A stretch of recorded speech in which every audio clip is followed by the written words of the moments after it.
Russell Wilson is Denver bound. Aaron Rodgers, well, he's staying put. But who won the deal? Broncos or Seahawks? And which signal caller could be on the move next? We'll dive into all of that and more on a special edition of Locked On NFL. You are Locked On NFL, your daily NFL podcast. Part of the Locked On Podcast Network, your team every day.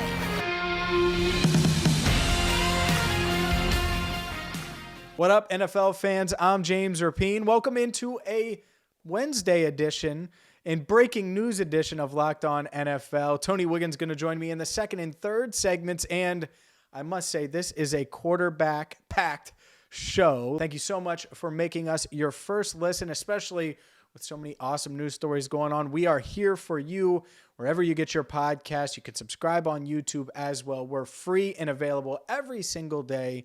So regardless of what happens, we got you covered here on Locked On NFL, wherever you get your podcast. And let's dive into this trade. First, let's talk about the trade itself. Russell Wilson, who, look, let's be honest, we knew that there was a chance he would get traded. But I think most people that cover the team, I know our guy Corbin Smith with Locked On Seahawks was surprised that the deal went down today, that it went down this offseason. It felt like things had cooled off, tensions had cooled off in Seattle. Well, it appears like that is not the case, and it wasn't the case, and that these negotiations, these trade discussions between the Broncos and the Seahawks had been going on for quite some time, over a couple of weeks, according to ESPN's Adam Schefter. And so let's dive into the compensation, and then, of course, I got to give you a winner in this trade, and I think it's obvious. Maybe you don't, but to me, let's look at the package itself. Denver, they get Russell Wilson, 9-time Pro Bowler, a Super Bowl champion, 33-year-old quarterback, coming off of one of his worst years, let's be honest, one of his worst seasons in the NFL. But they get Russell Wilson. They also get a 4th-round pick. On the flip side, Seattle gets Drew Lock. They get a tight end in Noah Fant, who's really athletic, like his game. Shelby Harris, a defensive lineman who could really be a good piece of that interior defensive line. Makes a lot of sense. 2 first-round picks, 2 second-round picks, and a 5th-round pick. And I saw some of the reaction on Twitter initially, in not from a specific fan base, because Seahawks fans upset, and I don't blame you, Seahawks fans. You lose a guy like Russell Wilson, it's hard to feel like you won. And yet there's a lot of people, to me, that are kind of shouting from the mountaintops, oh my God, Denver paid what? For Russell Wilson? That guy, did you see him last year? They only had 7 wins. Russell Wilson didn't look like the same guy. There's no way. And that's where I'm not buying it, because the Denver Broncos absolutely won this trade. 100% won this trade. Well, what do you mean? 2 firsts, 2 seconds, a 5th, a really, really good defensive lineman, a tight end that could be, who knows, maybe Pro Bowl talent, but certainly an athletic tight end that could be really, really good. And Drew Lock, who, let's be honest, is just this added bonus that really isn't a bonus at all. He's just kind of thrown into the deal. And it's almost like in a fantasy football trade, you ask for a little bit more just to feel better about the deal when you're giving up the star. Look, this to me feels like an NBA trade. And who knows what those picks turn into. Maybe those 2 first-rounders are going to turn into something good. Right? Maybe. But to me, in the logic and the rule of thumb in the NBA is you never want to be the one trading the star. Why? Because it's really hard to get a bunch of nickels and dimes and get it to add up to $1 and get equal parts. It may feel that way, but then you get on the court and it's like, oh man, you're missing something. And that's why Washington was reportedly in on this deal too. The Washington Commanders, they don't have a quarterback. They're desperate for a quarterback. And when you don't have a star in the NBA, or you don't have a star quarterback in the NFL, well, guess what? You search everywhere. You do whatever you can. You don't leave a stone unturned. And so when the Denver Broncos pulled the trigger on this trade and got the deal done, well, they instantly became winners. 100%. Anytime you can get an elite quarterback and you move on from a Teddy Bridgewater, nice guy, fine player, more of a backup than a star, or even really a starter, I would say, for most of his career, certainly post-injury. Drew Lock, definitely a backup, and I don't think anybody in Seattle today is excited about adding Drew Lock to their roster and excited about the potential that Lock brings. And who knows, right? Maybe Seattle uses this and takes those 2 firsts and those 2 seconds, and they send them out into the world because they are known to be aggressive, and maybe they go get Deshaun Watson, or maybe they go get a quarterback that I'll mention later in the show. Maybe something like that happens. But as of right now, on the surface, Seattle and 72-year-old Pete Carroll appear to be going into a rebuild. It's not a great draft class for quarterbacks. Yeah, maybe they take Malik Willis, and I like his physical ability, and I like not just his ability to run, his arm. He's got a strong arm. Maybe it is a guy like Desmond Ridder, who I covered in Cincinnati and got to watch really closely, and can certainly run at a high level, can process things pretty well, but the accuracy concerns me some. And the point is there's no Joe Burrow or Trevor Lawrence that you're going to be able to just move up for and feel really, really good about going into week 1 next year in this draft. So to me, it's the Broncos. They instantly become Super Bowl contenders. Instantly. Because the best part about this trade, and 6 minutes into the show, of course, that's when I decide to bring up the best part. Well, it's Russell Wilson, but it's what they have around Russell Wilson. They have receivers. They have running backs. They have talent that can win now. And when you have that, and you can say, all right, yeah, we're going to give up a lot, but if we make these moves, we're going to have dynamic playmakers around Russell Wilson. We're going to have a guy that can go off script. We like our offensive line. We like our defense and our ability to get after the passer. When you say all of those things, then why wouldn't you? Why wouldn't you make this move for Russell Wilson, who is coming off of a down year? But, I look at these wide receivers, and Jerry Jeudy tweeted about it, but Jerry Jeudy's on a rookie contract. Tim Patrick, they extended him. Cortland Sutton, they extended him. KJ Hamler, a burner, is under a rookie deal, and he's coming back from injury. But that's 4 deep.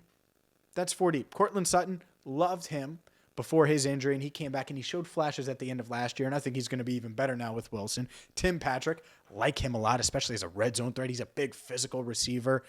And Jerry Jeudy is just a technician, man. And then you got a guy, a burner in KJ Hamler. The AFC is absolutely loaded, and the Broncos are right there in the mix with the top teams in the AFC, right? So the Bengals are the defending AFC champions. You're telling me the Broncos can't contend with the Bengals? Absolutely they can. You're telling me, let's just look at the division, because it is a tough division. I know a lot of people have reacted that way, right?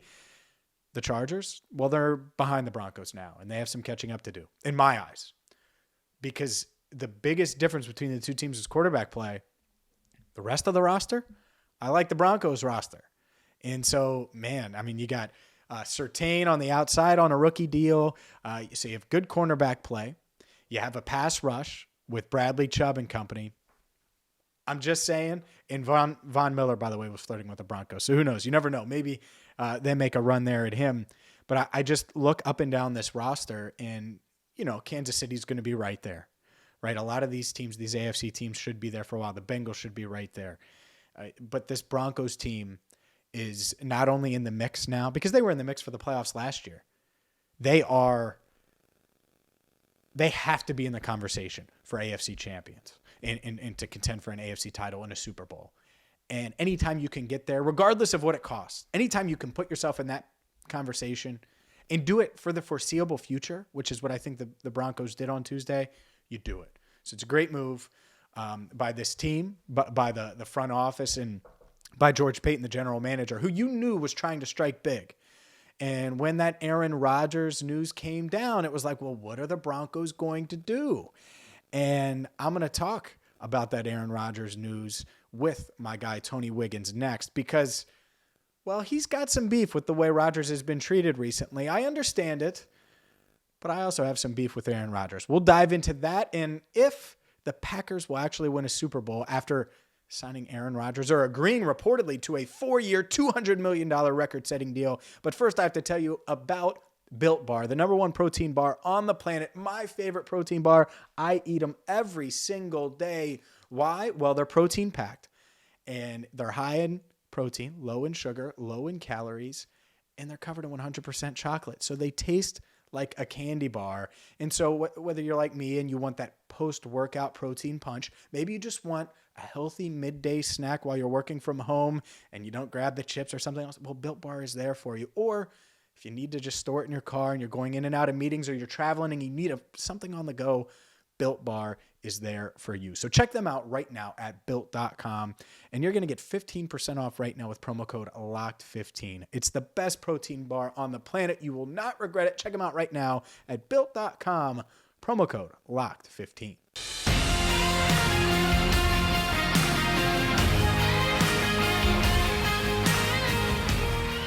Aaron Rodgers got his bag. Aaron Rodgers becomes the highest paid player in the history of the NFL. 4 years, $200 million with a whopping $153 million guaranteed. The questions that people kept asking were horrendous. They were saying, where else is he going to go that he can challenge and win for a title? My question was, who else was Green Bay going to get that gives them a better chance to win a title than Aaron Rodgers, the reigning MVP of the NFL?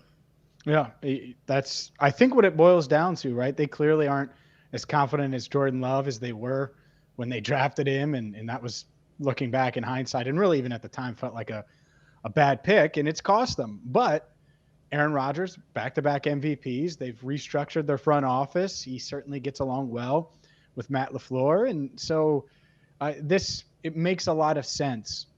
But here's my question, because they're going to franchise tag Devontae Adams. By the time you hear this, he'll be tagged. How do they get better? How are you going to get better? And I know his cap number's dropping, and that's going to allow them to tag Adams, and it's going to maybe give them a little flexibility in the coming years and all of those things. But we're talking about a team that, has a great quarterback, that's been in the NFC title game time and time again, didn't get there last year. How do they get over the hump now? And so let me ask you this, Tony. 4 years, $200 million, $153 million guaranteed. Do you think that Aaron Rodgers wins another Super Bowl in Green Bay? If the over-under, the BetOnline odds were at 0.5 Super Bowls over the next 4 years, would you take the over? Would you take the under? What's the over or the under? Is it a half or one? Yeah, half. 0.5 Super Bowls. No, I'd absolutely take it. I'd risk it right now. And the reason why is because they aren't far off. They haven't been far off his entire career, right? And the way I look at this is, and I know there are people that are on TV every day that yell a lot, that say certain things. Aaron Rodgers doesn't have anything else to prove. Aaron Rodgers won a Super Bowl, right? Mm-hmm. You know who won one Super Bowl while he was in Indy and he was already a Hall of Famer before he left to go to Denver? Peyton. Nobody's saying that about him. What are we saying about Drew Brees? We were kissing Drew Brees and sending him off, and he's one of the great. Nobody said. What are we saying about Brett Favre? All of these guys that won one championship with their franchise, the primary franchise that they play. But all of a sudden, Aaron becomes this guy that, because he said he was immunized, as opposed to saying that he was vaccinated. Mm-hmm. I think people have this agenda against the guy. Just think back like this. Last summer, everybody kind of felt sorry for Aaron Rodgers. He was hosting Jeopardy, and two years ago, people were getting mad because you mean to tell me in 2 straight drafts they took Jordan Love and A.J. Dillon and they didn't get this guy any wide receivers? They're not helping him. You know, so all of a sudden now, because a guy sort of has some little quirkiness about him, that when you get behind the veil, you don't like him, and now you start to paint narratives about his career. Oh, he better win another championship. Hogwash. Super Bowls are hard to win, man. Drew Brees would have a boatload of them if they weren't. Brett Favre would have a boatload of them if they weren't. Phillip Rivers would have a Super Bowl if they weren't hard to do. This is where people take their personal stuff. I saw somewhere recently where he was like the most disliked guy in the NFL. Really? It's because he has a different judgment than you do about something that really polarized our entire country that none of us expected to happen. I don't think that about this dude, man. The bottom line, man, is this guy can flat out play.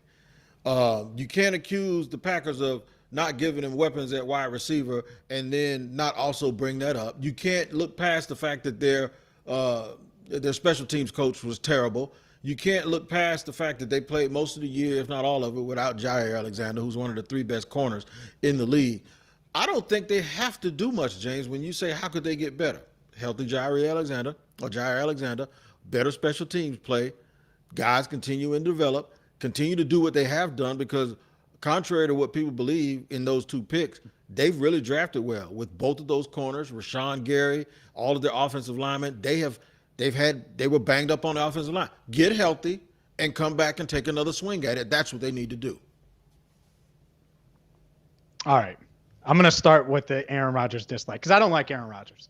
And it has nothing to do with vaccinated, immunized. Right. Honestly, I don't give a damn about the shot. And that's fair, right. It's don't care about it. You know what I don't like? Yeah, out of anybody, anyone, really any relationship that you have, whether it's a significant other, a friend, or anything. If you're needy, I can't deal with you. Yeah. And I don't have time for it. I get it. People go through tough times and then you need something. But Aaron Rodgers isn't going through a tough time over the past couple of years being in Green Bay. And you just named all the reasons why he should be excited and have the best chance of potentially winning another Super Bowl. And yet it just seems like drama continues to follow him and has followed him really since the Mike McCarthy days. And he forces McCarthy out. Fine. Looks like he got that right.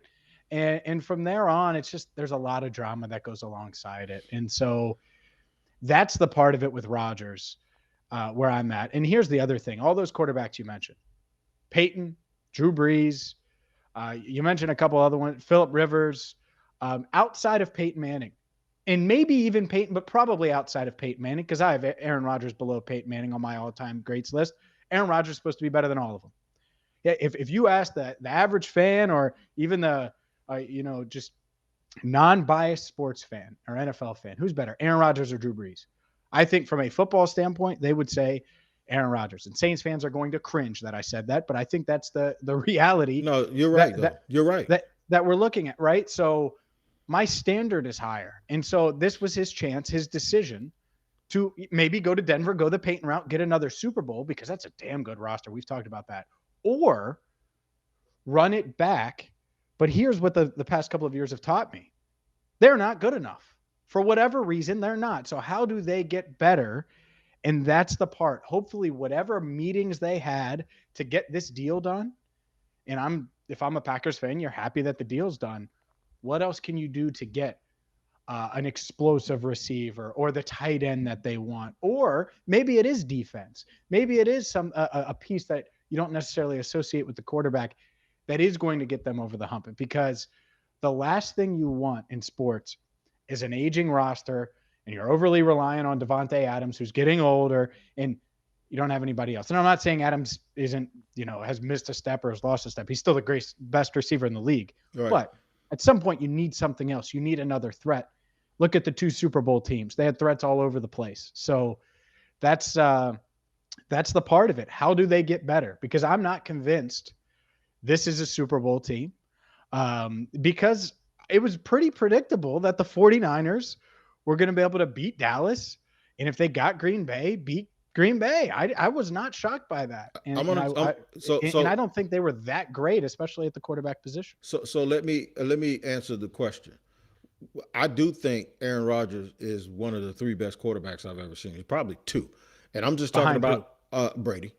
And I'm talking about his ability to throw the football, manipulate where he places the ball, the fact that he doesn't turn it over, and he throws a lot of touchdowns. So the eyeball test combined with the numbers tells me that he's right there.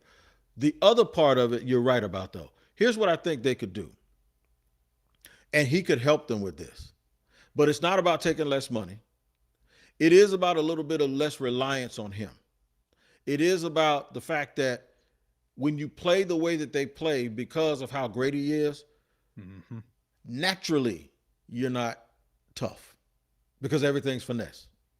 Everything's about his ability to place the ball, throw the ball. And then you get into inclement weather, and then you got a team like the 49ers that know they don't have a quarterback that can go toe-to-toe with him. So you know what they're going to do? They're going to, no pun intended, they're going to Debo you to death. They're going to punch you in the mouth. And when we saw Green Bay the year before, it looked like they ain't had no sand in their pocket. It looked like you could absolutely take them behind the woodshed and just start gut punching them. And at some point, all of that other stuff and all that pretty boy stuff was going to go away. They could be a little tougher. I think they tried to do it when they got Dillon in the draft too, as that big running back. I think they have to do it. They have to go a step further, and they have to change the mentality that nobody's going to come in here and punch them in the face and out tough them in games. And I don't know if that's an overnight process, and maybe Aaron could help with that. But like you said, he is a little bit needy. Only thing I'll challenge on that before we talk about Built Bar, the only thing I'll challenge about him being needy is this. We didn't know he was needy until we went behind the veil. every now and then when we want to enjoy people on the surface, the second we start going into their business, and then what happens is they start getting the media attention. They say, well, they're going to say this stuff about me anyway. I might as well go out and go on the show every single week and give people what I want them to have as opposed to have them guessing. Sometimes we don't like what we see personality-wise. Sometimes it's just meant for us to enjoy what we see on the court or on the field. But when we take that deep dive behind there, we may not like the guy. So I don't know if we're asking too much to like guys behind the veil too much as opposed to just liking what they do on the field. That's just my spill on it. Because I try not to take anything with these athletes personally. Nothing. Because I only enjoy them for what they do on the field for the most part, and then I applaud them when they do good stuff off the field. But that's just me. However, this may be a situation where you find more quarterbacks available, veteran quarterbacks, especially since there's no some people think one, maybe Kenny Pickett, one guy who's ready to play, another guy, Malik Willis, at the quarterback position who might not be ready to play, but he's so good of an athlete, you have to put him on the field and he'll figure it out. But teams may want to draft a bit of a buffer. They may want to get a quarterback and then sign a buffer. Who better to sign than a veteran quarterback with a big name? And we'll talk about that in segment number 3 here on Locked On NFL. Full disclosure, Tony, just so our listeners are very aware. I thought I was coming in today with a take. I thought I was coming in. I was like, man, my chest was out when we started recording. I'm like, all right, right before we record, I have something for you, Tony. We have to talk about quarterbacks that could be on the move because Aaron Rodgers obviously isn't on the move, and there are teams that want quarterbacks. And I have the guy that no one is talking about. It's not Jimmy G. It's not Russell Wilson. It's not insert whoever, Carson Wentz or Jameis Winston. And you guessed it right away. It's Matt Ryan. Matt Ryan needs the hell out of Atlanta. They need to move him. It doesn't fit. It doesn't make any sense anyways. They need to tear it all the way down after the Calvin Ridley stuff. And even before that, it's not like a receiver impacts you that damn much. But to me, man, the Broncos, Matt Ryan makes a lot of sense there. Yes. Washington Commanders, Matt Ryan makes a lot of sense there. Mm-hmm. There are teams, Tampa Bay Buccaneers, in division, probably not, but Carolina, but you got to get rid. You can't put them in a division. Carolina, New Orleans, like all three of them, right? Really, I mean, if they needed a quarterback, but and if you think Matt Ryan's done, I guess you could do that. Once upon a time, the Eagles did that with Donovan McNabb in Washington, and the Eagles came out on top. But the point being, Matt Ryan should be the top available quarterback right now. He's better than Jimmy G. And he's gotten to a Super Bowl, much like Jimmy G, but he's been healthier, and that matters a ton. And he's a former MVP. So what say you? Matt Ryan, what do you think Atlanta should hold on to him? Do you think they should move him? And if so, what would be the best landing spot? I'd move him because you're not going to win right now with him. And I'm a little bit sentimental when it comes to, I'm still old school. I like guys who have been in one organization and sort of stay there. I think that's always a really cool story. But I ain't got no skin in the game in Atlanta. So, yeah, go ahead and trade him, So move him to a team that believes. I think the Washington football team, you're right, the Commanders. I believe that they believe that with the way their defense is constructed and with their weapons on offense, they're just one player away. They're just one legitimate quarterback away. Remember, they gave Tampa some business now in the playoffs a couple of years ago when the Bucs were on the way to the Super Bowl.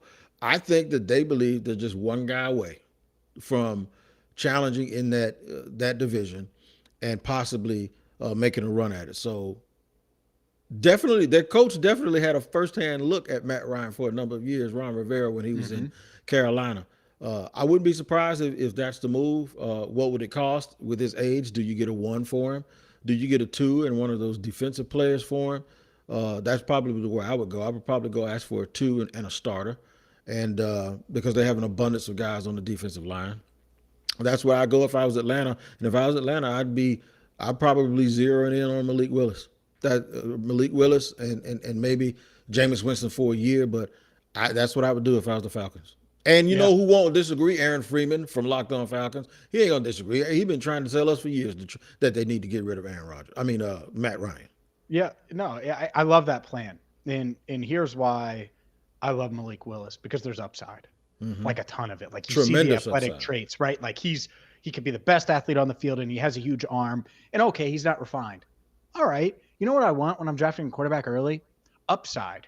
And I want to know if you're going to get there. I don't want to flirt with mediocrity if I'm drafting in the first round. Like Kenny Pickett, what's his ceiling? No. You know, and that's the part. And people are going to talk about his hand size. I just want to know his ceiling, and that's the part of it where, yeah, maybe second round if you're looking to win now, and you're one of these teams that just needs a plug and play quarterback, and that's it. You know, the Steelers maybe if that's the route they go. But to me, the combo of veteran quarterback. And it doesn't have to be an old quarterback, but a veteran that's started games in the league combined with a Malik Willis makes a ton of sense to me. And it is kind of wild, though. Mitch Trubisky, the rehab project, seems to be going well because he has a bunch of suitors. What do you think about that? Because he is athletic. Obviously, he's not like Malik Willis. But if I'm a Pittsburgh and I'm eyeing Malik Willis, and there's rumors about that, of course, or Atlanta, and you're doing the same thing, maybe you do move Ryan and clear the decks, sign a Trubisky for 1 year because he can move a little bit. You wouldn't necessarily have to completely change the offense. You use him as a runner because that's probably what he's best at anyways. And then Malik Willis, if he needs to come in mid-year, if he, shows that he's ready to go, then you don't have to completely change things and you can get him going. I'm always wary of guys that I liked at one point who may have gotten ruined mentally. Yeah. And that could very well be the case. I still think something's wrong with Carson Wentz, and I saw his stats. 64% completions, 27 touchdowns, and 7 picks. And look, they're like, they ain't in a hurry to bring him back. That tells you that something happened to him. Either that or there was always something there that wasn't there that we didn't notice. And it might be that way with Trubisky. Trubisky may have had it at one point, and maybe he's lost it because of the situation he was in and he can't get it back. Or maybe he never had it in the first place.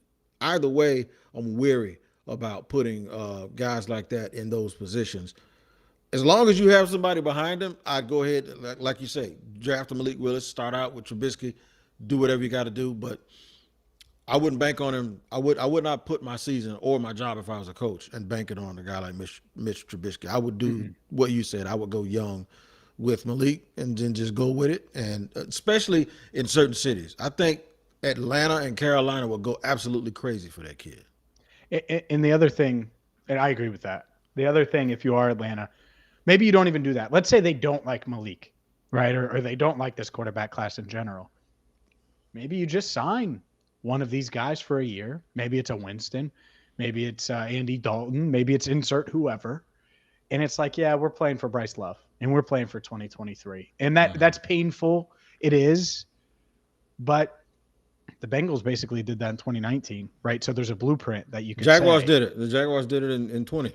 Well, yeah, but that's not a good blueprint as of now. But I get your point. Hey, yeah, it is. Ain't nothing wrong with our quarterback, man. Wait a minute. Hold on. I didn't say that. Ain't nothing wrong with Trevor, man. Trevor, watch. You'll see. I'm not saying anything's wrong with Trevor. You just draft. So you did that just to draft first overall again. That's what I mean. Yeah, that was Urban's fault, though. But I got you. You're right. Urban's You're right. fault. Yeah, Okay. we're going to blame Just Urban. blame Urban the whole time. Yeah. We ain't going to blame Urban, though. We're going to blame you if you don't watch the Locked On NFL Draft podcast with my man Eric Crocker and my man Ryan Tracy. They do it. They break it down. Tracy's an analytical dude, man. He's got all these analytics flying all over the place. And Crocker was a former NFL cornerback. So it's an interesting perspective, and it's almost like a picnic when those two get together and talk about the NFL draft. We do it here, and we do it on our podcast, but you got to find that one, and you got to make sure you subscribe wherever you get your podcast, because those guys are absolutely great at it. James, it's been fun, man. Obviously on a Wednesday, big news, always dropping. Calvin Ridley one day, Aaron Rodgers the next. I'm almost wondering what's going to happen tomorrow. You know what I'm saying? Yeah, it's crazy. We'll see. There's going to be a lot that happens. Buckle up. We'll have you covered here on Locked On NFL. No doubt. Until next time, James Rapien, Tony Wiggins signing off, telling you to take care of each other, and we'll see you next time.